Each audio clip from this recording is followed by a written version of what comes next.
Last year, you'll remember the US Congress signed into law a bill that over time will direct $53 billion towards manufacturers of semiconductors. The CHIPS bill set out a strategy for an industry that is of crucial importance. There's a chip in everything we buy, our cars, our phones, every domestic appliance, and yet 90% of those chips are manufactured in Taiwan.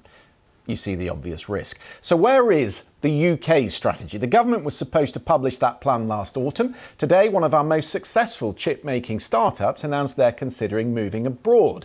Pragmatic, making tiny flexible circuit boards that can be embedded into almost anything from packaging to clothing, say they need investment to expand. But in the UK, it's not that forthcoming. So let's speak to Richard Price. He's the co-founder of the Pragmatic Semiconductor. Tell us what you make and what the plan would be if the support were there. Hi, good evening, Christian. So, we look forward to the government publishing the strategy. We understand that it's important that the strategy is right. As you mentioned, there's been bold incentives announced in the US and the EU with their CHIPS Acts. And we understand that the Prime Minister and the Treasury are now across the strategy. And I think that's important because the strategy, once it's published, needs to have real substance and teeth, and it has to have proper investment behind it so that it can really help the UK semiconductor industry to become reinvigorated.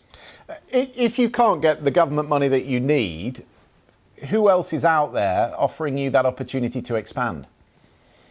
We're confident that we will get the money we need from the UK, but there are incentives in places across Europe, in Germany, in Spain. There are new entrants into the market as well. So India is starting to become quite active. And obviously across in North America and the US, there's a $52 billion CHIPS Act, as well as the Inflation Reduction Act. So you're serious? You would consider going if this money isn't forthcoming soon?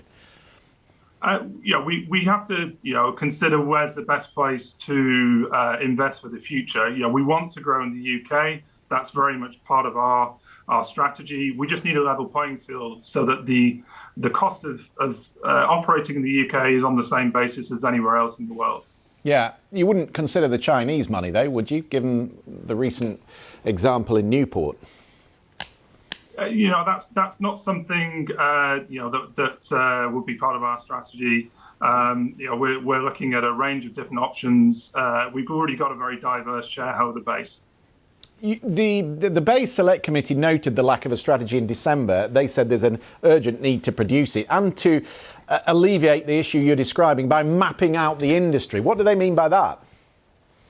The UK industry is quite different to other parts of the world. So as you mentioned, Taiwan is quite dominant in silicon semiconductor manufacturing.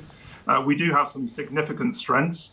So ourselves, we've developed a new technology for making flexible semiconductors that's globally unique and world-leading.